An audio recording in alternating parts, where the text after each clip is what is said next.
అందరికీ ఈరోజు నేను మటన్ కర్రీ అయితే తయారు చేయబోతున్నాను. ఇది బ్యాచిలర్స్ కూడా చాలా సింపుల్గా చేసుకోవచ్చు, అంత ఈజీగా ఉంటుంది.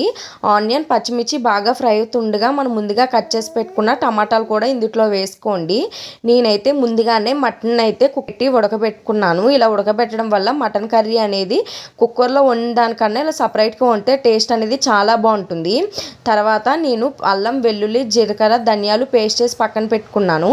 ఇప్పుడు ఈ పచ్చిమిర్చి ఉల్లిపాయలు బాగా ఫ్రై అయిన తర్వాత ముందుగా కట్ చేసి పెట్టుకున్న టమాటాలు కూడా ఇందులో వేసి బాగా ఫ్రై చేసుకున్నాను. ఇప్పుడు ముందుగా మనం మటన్ ఉడకబెట్టి పెట్టుకున్నాం కదా, అది కూడా ఇందులో వేసి కాసేపు ఫ్రై చేయండి.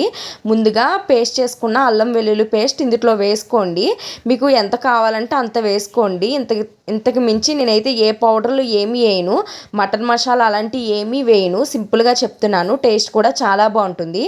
ఇప్పుడు ఉప్పు కారం వేసుకోండి, పసుపు కూడా వేసుకోండి. కారం కొంచెం ఎక్కువ వేసుకోండి, టేస్ట్ అనేది చాలా బాగుంటుంది. ఇలా వేసుకున్న తర్వాత బాగా కలిసేలాగా కలపండి. ఇలా ముక్కకి బాగా పట్టేలాగా కలపాలి.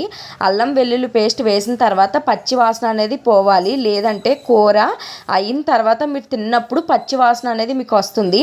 అలా రాకుండా ఉండాలంటే వీటిని బాగా ఫ్రై చేయాలి. నేను చూపించిన విధంగా కలుపుకొని బాగా ఫ్రై చేసుకోండి. ఇలా చేయడం వల్ల టేస్ట్ అనేది చాలా బాగుంటుంది. ముందుగా మనం కుక్కర్లో ఉడకబెట్టుకున్నాం కదా మటన్ని, అందులో వాటర్ అనేది ఉంది కదా, వాటర్ అయితే ఇందులో వేసేసాను నేను. ఇప్పుడు ఇలా వేయడం వల్ల వాటర్ అనేది వేస్ట్ అవ్వదు, ఇంకా కర్రీ అనేది బాగా ఉడుకుతుంది. ఇలా వేసుకొని ఒక్కసారి కలిపి మూత పెట్టేసుకోండి. ఇది బాగా దగ్గరికి అయిపోయిన తర్వాత ఫైనల్గా కొత్తిమీర వేసేసుకోవడమే, అంతే. ఎంతో టేస్టీ రుచికరమైన మటన్ కర్రీ అయితే రెడీ అయిపోయింది. మీరు కూడా మీ ఇంట్లో ట్రై చేసి టేస్ట్ అనేది ఎలా వచ్చిందో నాకు కమెంట్ చేయండి. చూడండి, చూస్తుంటేనే నోరు ఊరుతుంది. ఇలాంటి మంచి వీడియోస్ కోసం మా ఛానల్ సబ్స్క్రైబ్, లైక్, షేర్